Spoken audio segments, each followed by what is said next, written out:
Media, bekal ilmu Islam.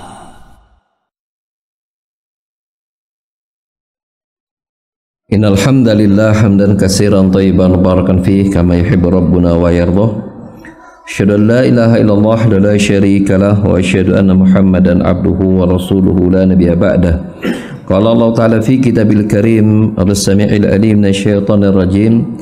Ya ayyuhalladzina amanu taqullaha haqqa tuqatih wa la tamutunna illa wa antum muslimun. Ya ayyuhan nasu taqu rabbakum alladzi khalaqakum min nafsin wahidah wa khalaqa minha zawjaha wa basa minhuma rijalan katsiran wa nisaa'a wattaqullaha alladzi tasaaluna bihi wal arham innallaha kana 'alaikum raqiba. Ya ayyuhalladzina amanu taqullaha wa qulu qawlan sadida yuslih lakum a'malakum wa yaghfir lakum dhunubakum wa may yuti'illaha wa rasulahu faqad faza fawzan 'azima. Amma ba'd. Bapak-bapak para jamaah Jumat yang semoga Allah rahmati kita semua, marilah kita senantiasa terus meningkatkan ketakwaan kita kepada Allah Subhanahu wa taala, karena satu-satunya bekal yang Allah sebutkan untuk menghadapnya di yaumil qiyamah adalah ketakwaan kita. Sebagaimana dia berfirman di surah Al-Baqarah di ayat 197, "Wa tazawwadu fa inna khairaz zadi at-taqwa." Berbekalilah diri kalian dan sebaik-baik bekal adalah ketakwaan kepada Allah Subhanahu wa taala.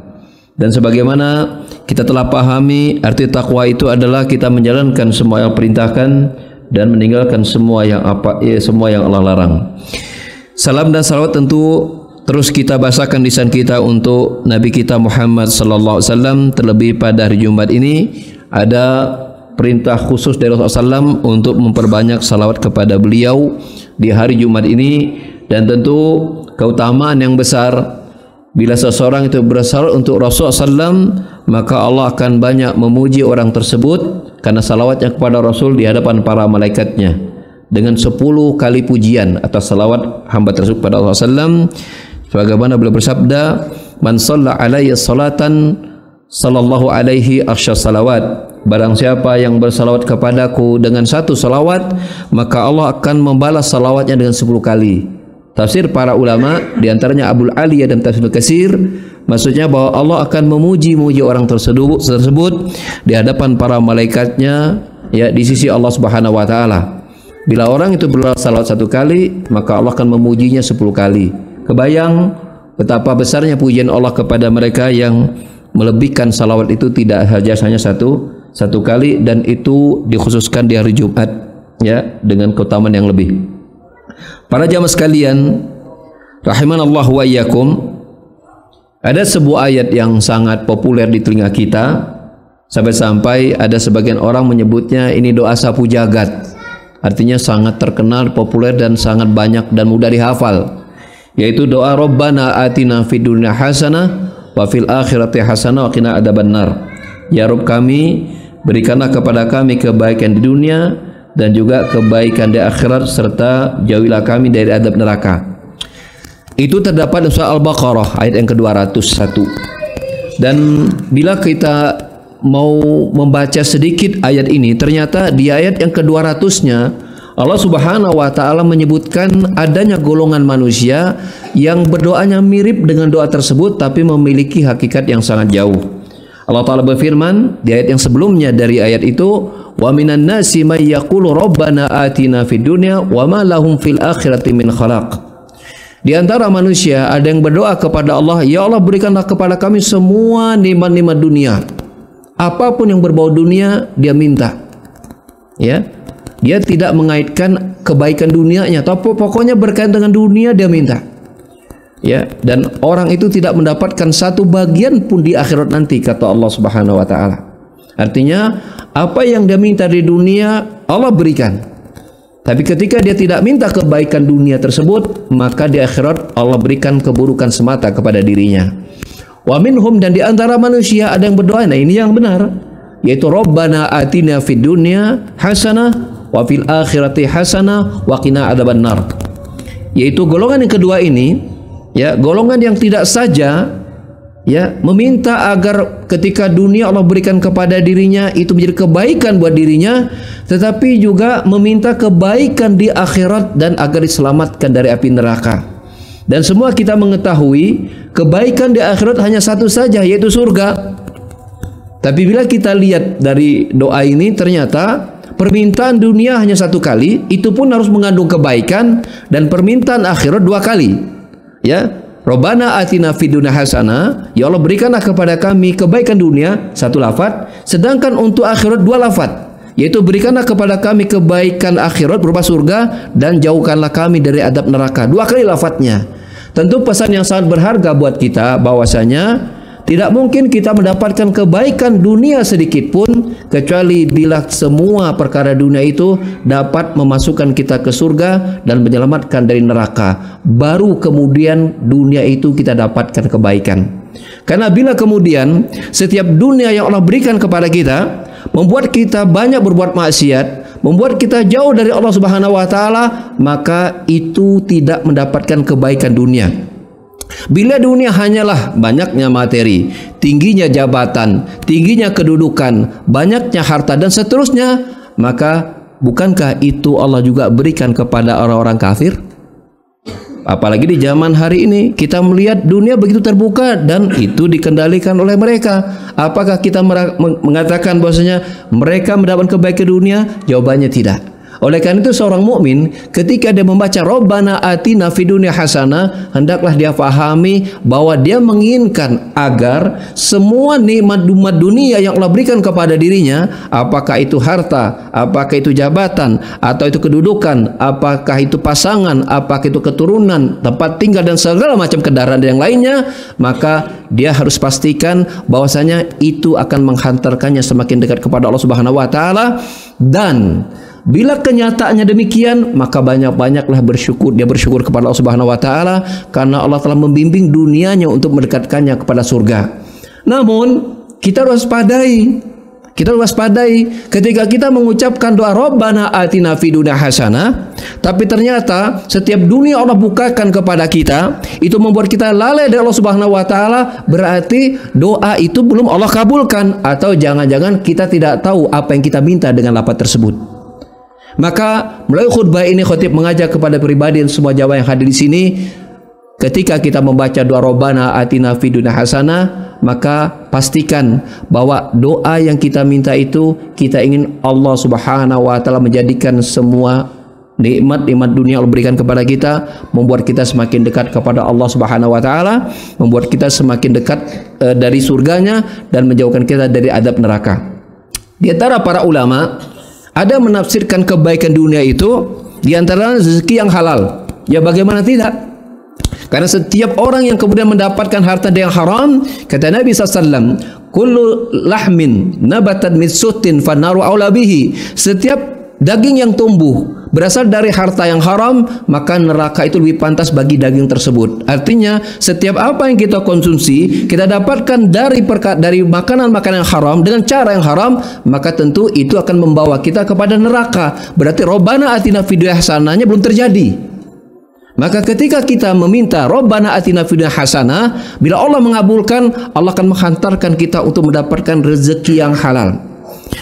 Pun makna tafsir yang lain dari mana Rabbana atina fid dunya hasanah, kata para ulama, adalah ketika Allah mengabulkan Rabbana atina fid dunya hasanah, Allah akan mendekatkan kita kepada keluarga yang saleh dan salihah, mendekatkan kita kepada pasangan istri yang salihah. Karena kata Nabi SAW dalam hadis Muslim, ad-dunya mata'un wa khairu mata'i dunya al-baratus salihah. Dunia ini begitu indah dan merupakan perhiasan, dan perhiasan dunia ketika seseorang mendapatkan istri yang solehah, istri yang mengajak untuk beribadah, istri yang mendekatkannya kepada surga. Itu pun termasuk pengabulan doa dari Rabbana atina fid dunya hasanah. Maka oleh karena itu, bapak-bapak sekalian, ya, atau para pemuda sekalian, ketika kita membaca Rabbana atina fid dunya hasanah, maka pahamilah makna doa tersebut, ya, dan semoga Allah mengabulkan doa-doa tadi. Di antara faedah yang lain dari doa ini, dalam sebuah hadis yang sahih, ini juga doa yang kita bisa baca ketika sedang sakit. Ketika sedang sakit, ada seorang sahabat, ya, dijenguk oleh Rasulullah SAW. Dia memiliki sakit yang sudah lama tak kunjung sembuh. menderita ini, menderita itu, penyakit terus awet bertahun-tahun, nggak sembuh-sembuh. Akhirnya Rasul mengunjungi sahabat ini. Maka Rasulullah penasaran dengan sahabat ini. Ya, Rasul bertanya, apakah engkau pernah meminta sesuatu kepada Allah? Maka sahabat ini berkata, ya Rasul, pernah ya Rasulullah. Aku minta agar semua azab neraka itu ditimpakan di dunia semuanya, sehingga aku di akhirat langsung masuk surga, tidak diadab sama sekali. Maka Rasul mengatakan, la tastati, engkau tidak akan sanggup menghadapi ya ujian azab Allah di dunia ini, enggak akan sanggup. Ya, maka hendaklah engkau mengganti dengan doa. Nah tadi, Rabbana atina fid dunya hasanah wa fil akhirati hasanah wa qina adzabannar. Ketika dia membaca doa itu, Allah sembuhkan penyakitnya. Jadi antara doa, di antara kita menggunakan doa itu adalah ketika kita sedang sakit pun boleh kita membaca Rabbana atina fid dunya hasanah wa fil akhirati hasanah wa qina adzabannar. Barakallahu fikum.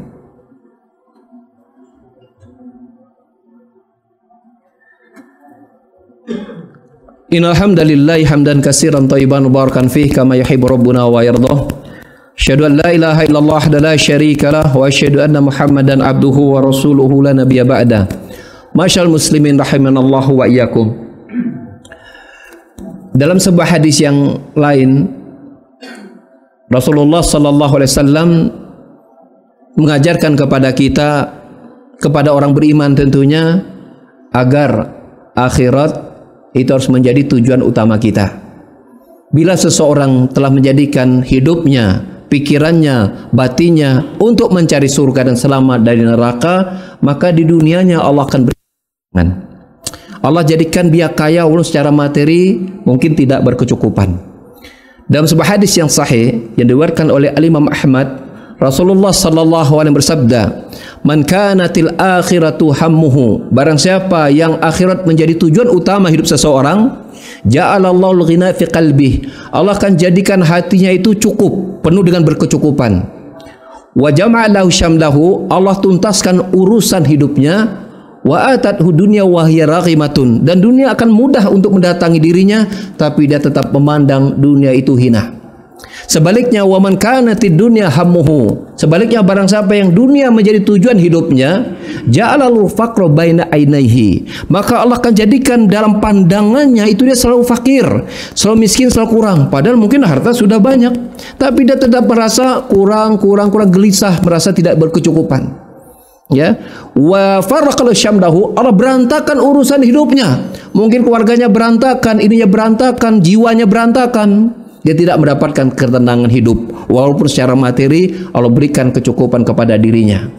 Dan walam ya'ti minad dunya illa ma qaddara lahu. Dan dunia pun mendatanginya hanya sebatas yang Allah takdirkan, tidak bisa lebih daripada itu. Maka oleh karenanya penting bagi kita untuk, ini bagian dari tafsir kita Rabbana atina fid dunya hasanah, penting bagi kita tetap untuk menjadikan akhirat sebagai tujuan hidup kita sebagai seorang mukmin. Karena pada hakikatnya hidup yang sesungguhnya adalah hari akhirat. Kalau dunia ada namanya mati. Kalau dunia ada namanya mati. Tapi kalau akhirat itu tidak ada lagi namanya kematian. Ya, disebutnya hidup selama-lamanya. Saya tutup dengan sebuah hadis Nabi sallallahu alaihi wasallam. Manusia itu yusyaruna yaumal qiyamah. Manusia dikumpulkan pada hari kiamat hufatan, uratan, ghurlan walah buhman. Dikumpulkan manusia di hari kiamat dalam keadaan tidak berkhitan, tidak berpakaian, tidak beralas kaki, dan tidak membawa apa-apa, persis ketika baru lahir di dunia, bayi. Ya, itu dikumpulkan manusia di padang mahsyar sebelum mereka dihisab. Yang satu hari saja di hari kiamat itu, kata Nabi SAW, bahkan Al-Quran menyebutkan itu fi yaumin kana miqdaru 50 alfasana. Pada satu hari di mana hari itu sama dengan 50.000 tahun hidup di dunia. Pada itu belum dihisab. Matahari Allah dekatkan dengan sangat dekat sehingga manusia merasakan kepayahan. Mereka mendatangi Nabi Nuh, Nabi seterusnya sampai kepada Nabi Isa. Ya, datang kepada Nabi Ibrahim, Nabi Nuh, Nabi Ibrahim, Nabi Ismail dan yang lainnya. Semua nabi tidak bisa menyelesaikan urusan hari itu karena mereka masing-masing punya catatan ada kekurangannya di dunia dulu. Akhirnya mereka mendatangi Muhammad SAW, lalu kemudian Nabi bersujud di hadapan Allah Subhanahu Wa Taala, lalu kemudian Allah berkata bagi Nabi kita, irfa ra'sak, Washfa' tu syafa', angkat kepalamu, ya, tus'al tu'ta, engkau minta, engkau akan diberi.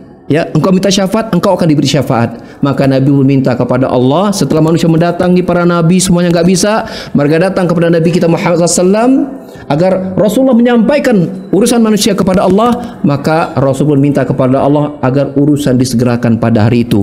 Karena itu 50.000 tahun satu hari, itu matahari begitu dekat dan kita tidak tahu berapa tahun kita di padang mahsyar. Begitu kepayahan, 50.000 tahun. Dan tahukah kita hidup di dunia kita pada hakikatnya minimal atau mungkin maksimal hanya 30 tahun. Kita mulai dihitung, dihisab itu 15 tahun, mulai baligh. Kata Nabi SAW, Inna amara ummati bain sitin wa sab'in wa qallu ma yudzalik. Umur umatku berkisar antara 60 sampai 70. Sedikit yang bisa lewat 70.